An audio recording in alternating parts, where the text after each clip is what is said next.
Chapter की start वहीं से होती है जहाँ पर उन दोनों ने एक बहुत ही पैशनेट नाइट स्पेंड की थी।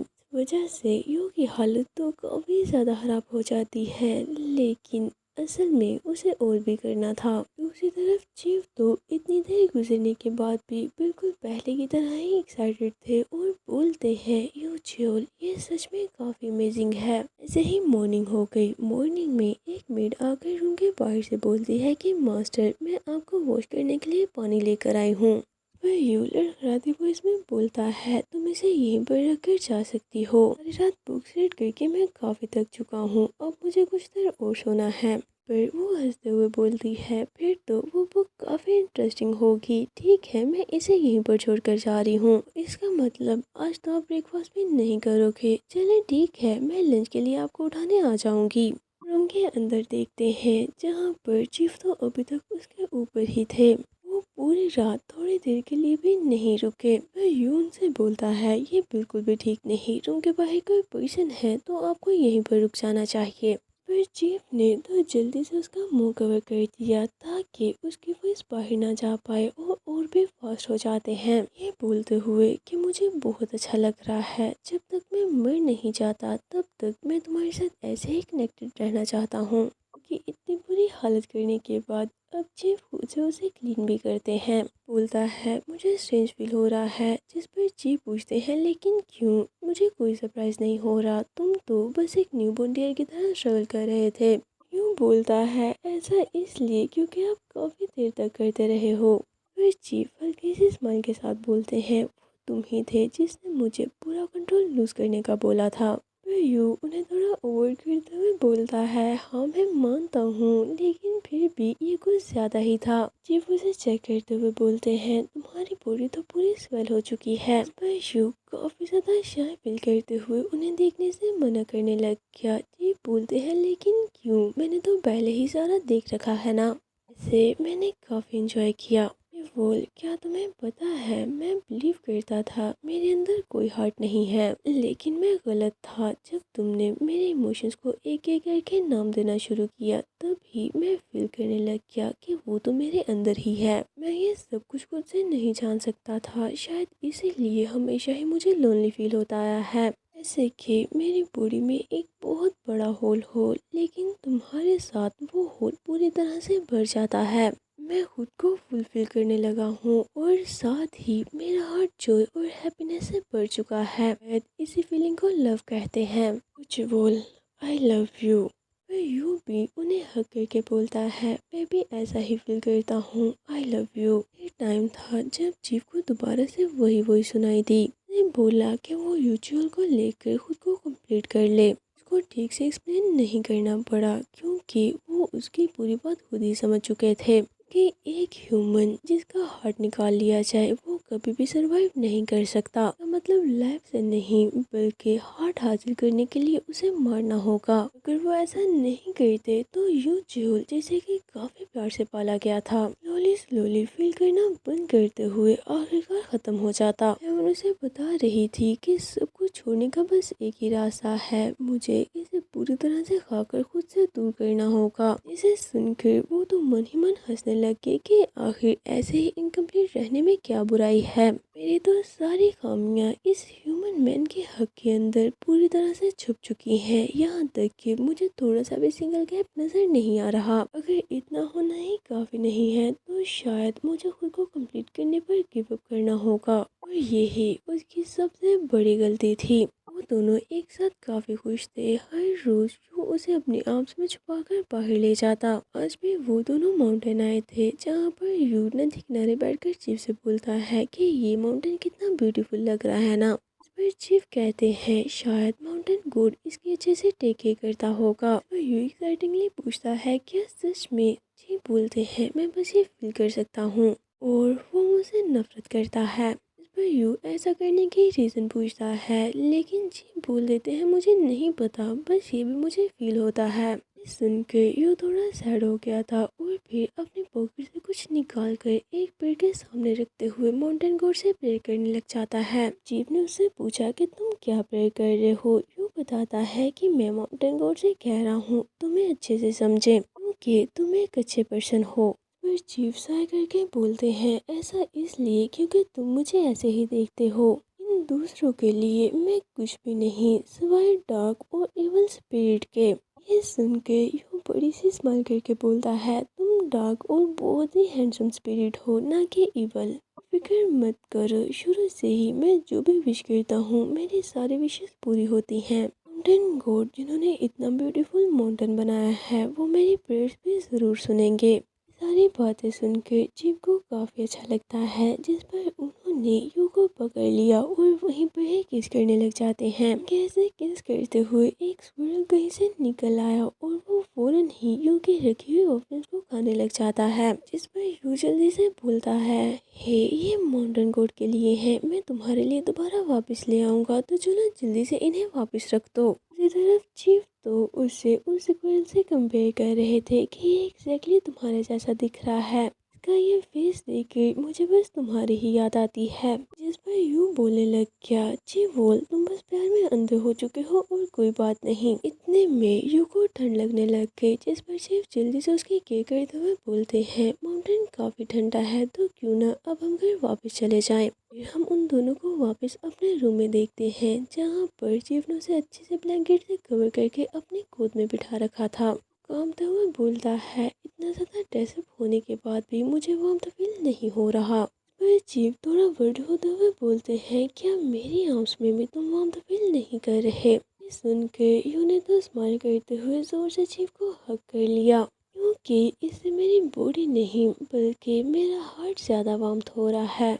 बोलते हैं, यू च्योल प्लीज़ बीमार मत होना। बोलता है, ओके, लेकिन इसके लिए आपको मुझे और भी टाइटली हग करना होगा। फिर हम कुछ दिन बाद का सीन देखते हैं, जहाँ पर कुछ विलेजर्स आपस में बातें कर रहे थे कि आजकल मास्टर की प्लेस में कुछ तो अजीब हो रहा है।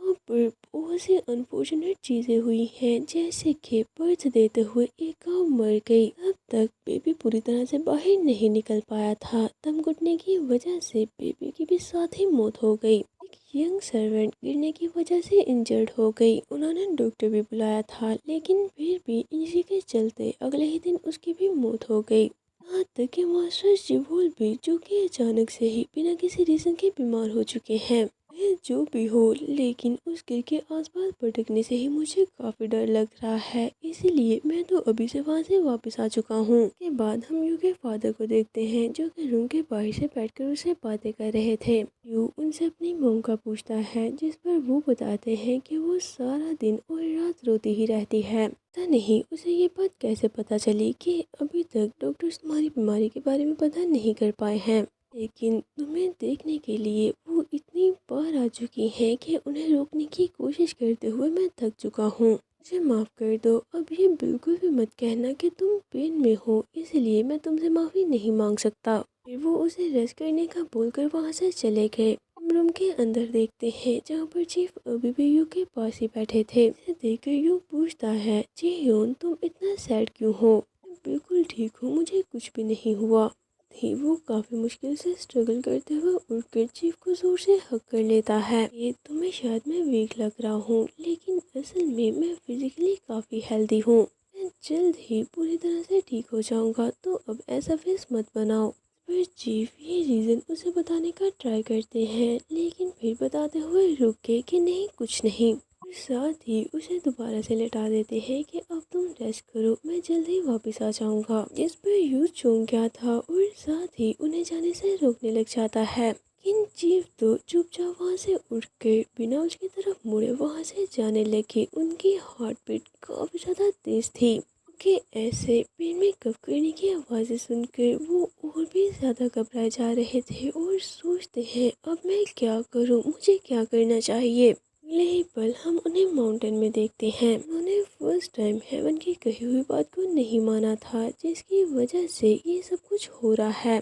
स्काई की तरफ देखते हुए बस यही शिकायत कर रहे थे कि तुमने इस बारे में मुझे पहले वार्न क्यों नहीं किया कि मेरी प्राइस यू को पे करनी होगी। जब वो बीमार होना स्टार्ट हुआ तब ही मुझे इस बारे में फील होने लग गया था, क्योंकि यू ज्यूल के साथ पहले कभी भी ऐसा नहीं हुआ। वो तो बचपन से ही काफ़ी ज़्यादा गुड लक के साथ पैदा हुआ है। गॉड की ब्लेसिंग है, एक अच्छी फैमिली मिली और साथ ही वो एक अडोरेबल पर्सन है। बस बहुत से ऐसे लोग हैं जो कि सच में उसकी परवाह करते हैं, लेकिन मेरी वजह से सब कुछ बर्बाद हो गया। मैं बस एक ऐसा स्नेक हूँ जो कि उसके गुड फॉर्चून के बीच में आ गया है। ये सब कुछ मेरी वजह से हुआ, मेरी ही गलती है।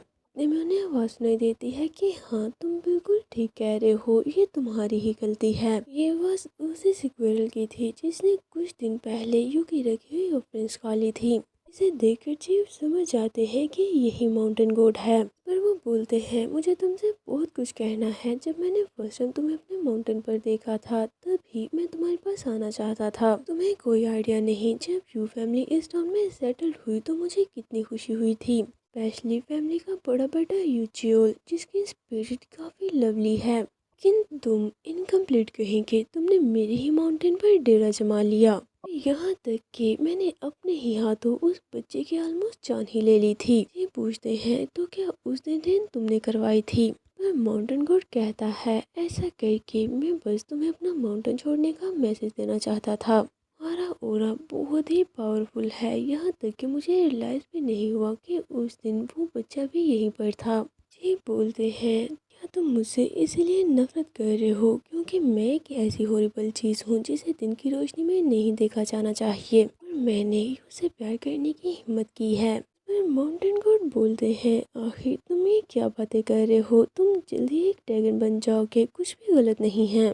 तो बस उस पुअर सोल को तुमसे दूर रखने का ट्राई कर रहा था जो कि ड्रैगन का मेट बनने वाला है। तुम ऐसे ही ड्रैगन नहीं बन सकते क्योंकि वहां तक पहुंचने के लिए तुम्हें इसके काबिल होना पड़ता है। का मेट चाहे उसकी लाइफ कम ही क्यों ना हो, लेकिन आफ्टर लाइफ में उसके लिए हैप्पीनेस और पीस की गारंटी दी जाती है।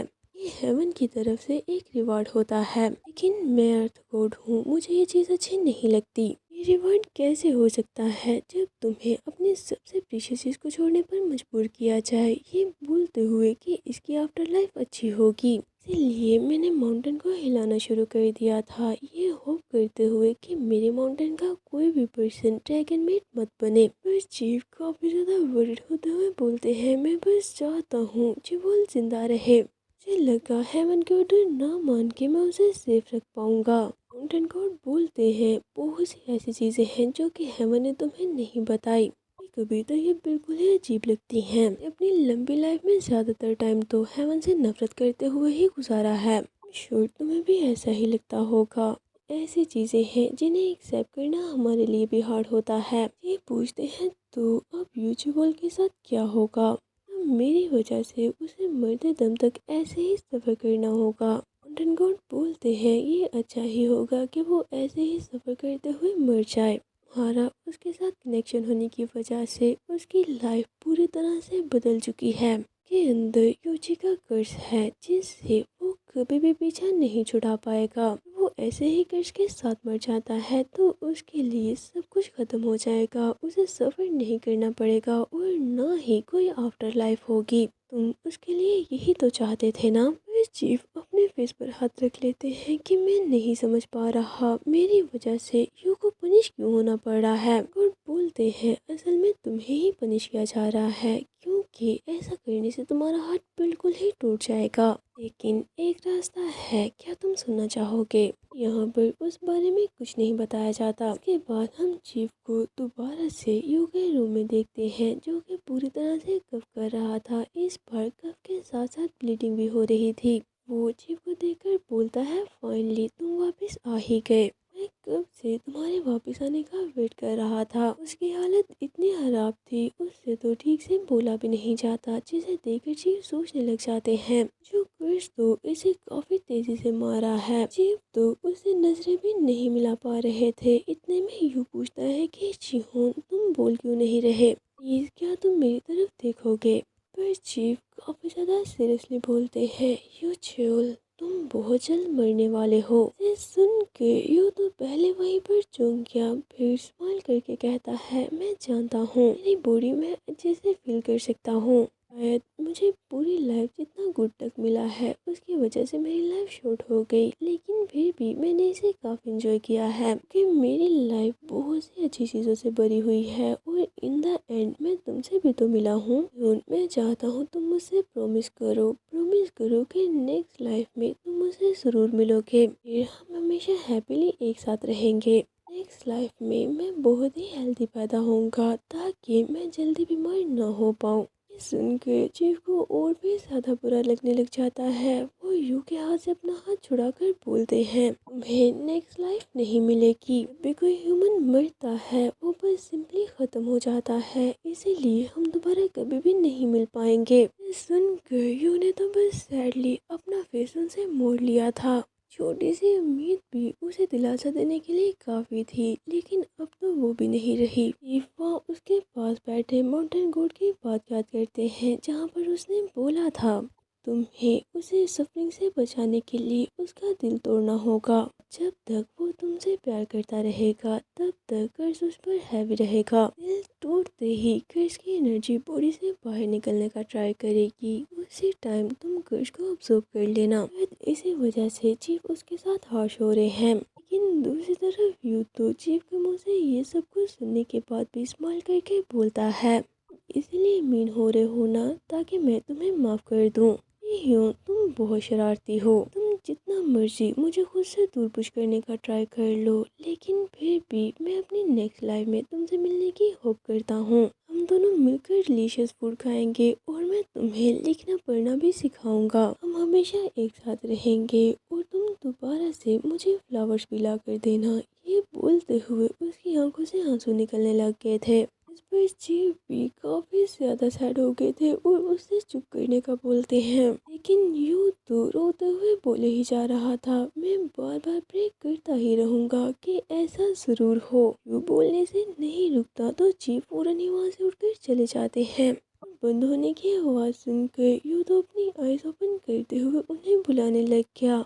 इसी तरफ चीफ ने तो बाहर निकलते ही अपने हार्ट पर हाथ रख लिया था, जैसे कि उन्हें वहां पर काफी पेन हो रही हो, और साथ ही घुटनों के बल नीचे गिरकर पूरी तरह से रोने लग जाते हैं, सोचते हुए कि मुझे हर्ट हो रहा है, ये टॉर्चर है, इससे तो बेहतर होता मैं मर ही जाता। ऐसा लग रहा है उसके हार्ट से निकलने वाली कर्स एनर्जी ने मेरे हार्ट को पूरी तरह से तोड़ दिया हो। माउंटेन गॉड ने उनसे बोला था कि मैं तुम्हें अपने माउंटेन में एक ऐसी जगह दे सकता हूँ जहाँ पर तुम हमेशा के लिए सो पाओ। मौत नहीं, तुम मर नहीं सकते और ना ही ये जगह डेथ की तरह पीसफुल होगी। स्कूल केव के बीचों बीच तुम हजारों सालों तक कभी ना खत्म होने वाले नाइटमेयर्स में फंस जाओगे। अगर तुम ऐसा करते हो तब भी उस बच्चे को अभी के लिए बचाया नहीं जा पाएगा, लेकिन इस लाइफ के बाद उसे एक नॉर्मल लाइफ मिलेगी। क्या तुम इस पनिशमेंट को पूरा करने के लिए रेडी हो? पहले तो चीफ ने उसे कोई आंसर नहीं दिया था,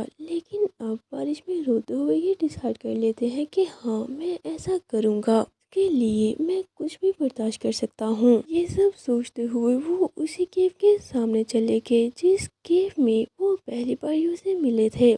में बैठकर रोते हुए वो अपनी और यू की सभी मेमोरीज को याद करने लग गए। ये अभी से स्टार्ट हो गया, जैसा कि माउंटेन गॉड ने बोला था, ये एक बहुत ही भयानक नाइटमेयर होगा। मैं यहाँ तुमसे पहली बार मिला था और फिर मैंने तुमसे प्यार करना और खुश रहना सीखा। तुम पूरी तरह से मेरे हो गए तो मैंने तुम्हें हर्ट करने वाले वर्ड्स बोले। मैं बीमारी में सफर करता छोड़कर मैं यहाँ पर आ चुका हूँ। बिना खत्म होने वाले नाइटमेयर्स भी इस पेन के आगे कुछ भी नहीं। माय लव, अपनी नेक्स्ट लाइफ में तुम मुझसे मत मिलना। जो से भरी हुई तुम्हें बस एक नॉर्मल लाइफ जीनी है, पर नेक्स्ट लाइफ में तुम ये भी मत करना और ये भी मत करना। ऐसे ही सब कुछ सोचते हुए वो अपनी स्नेक फॉर्म में कन्वर्ट हो गए। ऐसे स्टेट में चले गए जहाँ से वो दोबारा कभी भी बाहर नहीं निकलने वाले थे। उसी तरफ हम यू को देखते हैं। मॉर्निंग हो गई थी। जैसे ही उसकी आइज ओपन हुई तो वो दोबारा से चीफ को बुलाने लग जाता है कि कहीं तुम दोबारा से मेरे लिए फ्लावर लेने तो नहीं चले गए। थिंक वो सभी फ्लावर्स काफी प्रीटी थे। सच बोल रहा हूँ। लेकिन जैसे ही वो थोड़ा अपने सेंसेस में आया तो इधर उधर चीफ को देखने लग जाता है। रूम पूरी तरह से खाली था, जिसे देख के वो खुद को संभालते हुए उठकर बैठ गया। यून पुकारते हुए रूम का डोर ओपन करके वॉल के साथ टेक लगा के बैठ जाता है। वो जब चाहे यहाँ से अंदर आ पाए और सोचने लग गया था कि बस एक फ्लावर ही तुम्हें माफ करने के लिए काफी होगा है। अब मैं जल्द ही मरने वाला हूँ, लेकिन हमेशा के लिए अपनी आँख बंद करने से पहले मुझे लास्ट टाइम बस एक बार तुम्हें देखना है। आई विश कि मैं लास्ट टाइम उसके हेयर्स को टच कर पाऊँ। आई होप मैं दोबारा उसे ज़रूर देख पाऊंगा। ये सब सोचते हुए स्लोली स्लोली उसकी बॉडी की स्ट्रेंथ कम होने लग जाती है और वहीं पर वॉल के साथ टेक लगाए जीव के वापस आने का वेट करते हुए उसने हमेशा के लिए अपनी आइज बंद कर ली। यानी कि यहाँ पर उसकी डेथ हो चुकी है। उसकी डेथ के साथ ही इस स्टोरी का फर्स्ट सीजन यहीं पर एंड हो गया। और अगर आप सेकंड और फाइनल सीजन देखना चाहते हैं तो कमेंट में मुझे ज़रूर बताएं। तो अगर आपको ये वीडियो अच्छी लगी हो तो प्लीज़ जाने से पहले इसे लाइक ज़रूर कर दें और साथ ही साथ मेरे चैनल फनी एक्सप्लेनेशन को भी सब्सक्राइब करें ताकि नेक्स्ट आने वाली वीडियोस आप सबसे पहले देख पाएँ। चलिए मिलते हैं आपसे नेक्स्ट वीडियो में। Until that take care of yourself and bye bye.